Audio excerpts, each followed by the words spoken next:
Questo è l'unico locale in tutta Treviso che ha esposto delle zucche, simbolo della festa di Halloween.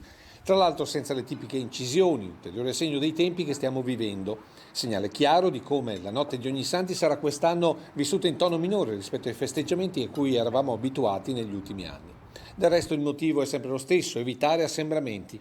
Ecco perché dal sindaco di Treviso, rappresentante di tutti i sindaci del Veneto, arriva forte l'appello ai cittadini. Rispettare il periodo storico che stiamo vivendo, rispettare i commercianti che stanno chiudendo le serrande alle 18 di sera, rispettare i medici, gli infermieri che stanno lavorando in ospedale, rispettare le persone ricoverate nei reparti di malattia infettiva e purtroppo le 8 persone che da oggi sono in terapia intensiva. Quindi l'appello, quello che faccio è di aver rispetto di noi stessi e delle altre persone, quindi se si può sacrificare una piccola festa facciamolo, non farò ordinanze perché sono sicuro che il buon senso dei miei cittadini, dei genitori nei confronti dei propri figli prevarrà e quindi ci sarà un atteggiamento e uno spirito di responsabilità che prevarranno nella voglia di far festa. Un appello al quale si unisce anche lo sceriffo di Treviso, diventato un po' il nonno di tutti i trevigiani. Raccogliamo l'invito anche del sindaco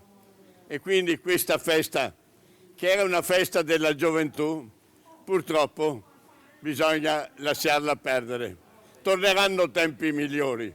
Sindaci che per domani sera puntano al buon senso dei cittadini, ma non per questo senza controlli già programmati dalle forze dell'ordine.